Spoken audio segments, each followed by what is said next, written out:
शुभं करोति। यातलं एक बोट धर. आपण काय खेळ खेळतोय?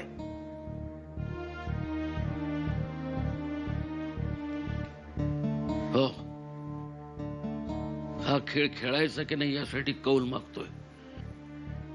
आता डोळे उघडले माझे, मला माफ कर आणि शाप द्या आणि तुमच्या नंदी बैलाला आवरा. अहो, तुमचा झुमरे आला होता, मला जीवे मारण्याची धमकी देऊन गेलाय. म्हणाला महाजनांनी पाठवलंय, त्यांच्या पाठीशी मी आहे, याद राख. त्या क्षणापासून माझा श्वास अडकला. कुठे उन्हातून जात आहे? माझ्या बरोबर चला, एसी कार आहे. अहो, सोडतो तुम्हाला.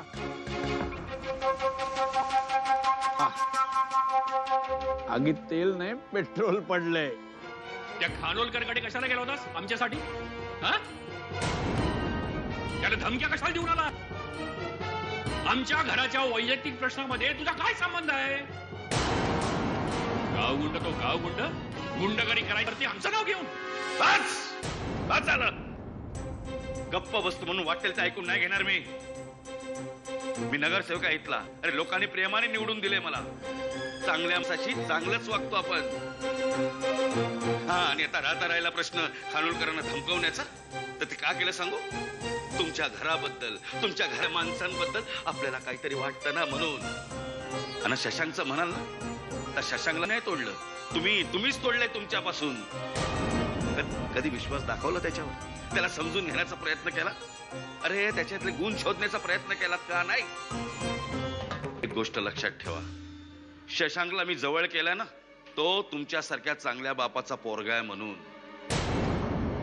पण तुमची बेताल अरेरावी मी सहन करतोय ना, ते तुम्ही शशांक सारख्या चांगल्या पोराचे बाप आहात म्हणून. अण्णा ऐकवतायत ना मला? तू ऐक, बरं वाटेल तुला.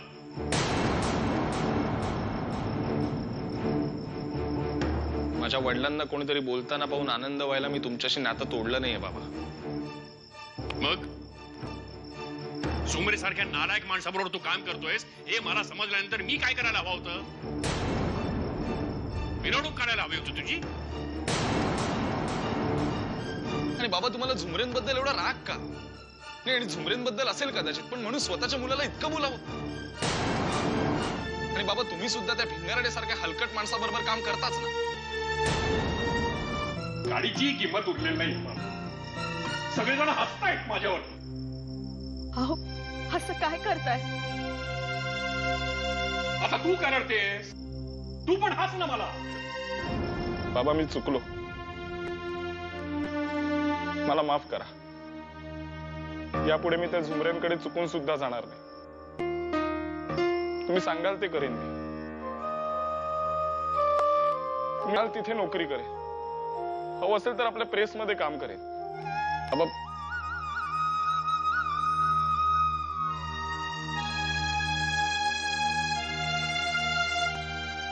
तू त्या झुमरेकडे जा किंवा जाऊ नको,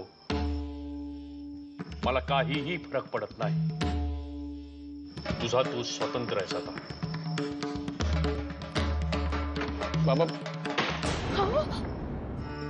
मी माफी मागितली बाबांची, पण त्यांना काहीही फरक पडला नाही. मी फक्त तू सांगितलंस म्हणून माफी मागितली. तुम्ही सांगाल त्या करीन असा शब्दही दिला, गया वेळा केला, पण काहीही ऐकत नाहीत ते. माझ्या असण्या नसण्याने त्यांना कुठलाही फरक पडणार नसेल तर कशाला राहायचं? कुठल्या आणे राहायचं इथे? जाईन, कुठेही जाईन, पण त्यांना तोंड दाखवणार नाही. आणि त्यांना सांग की मी कडे जात नाहीये. मग शशांक, थांब. सोड का? शशांक, अरे, घर सोडून जाऊन काय साध्य होणार आहे? ते मी बाहेर गेल्यावरच कळेल काय साध्य होणार आहे ते. त्या बाबांना तरी शांती मिळेल.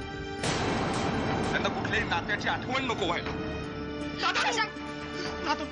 घर सोडून जाऊन वरून काका रागात काहीतरी बोलले असतील, पण तुम्ही डोक्यात राग घालून घेऊ नका. सोड रे, सोड माझं. काय घर सोडून चाल? घर सोडून जाणार आहे मी, माझं मी बघेन. शशांक, काय चाललंय? थांब.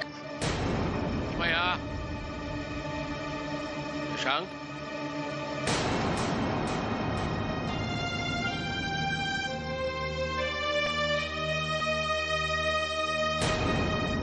शुभं करोति।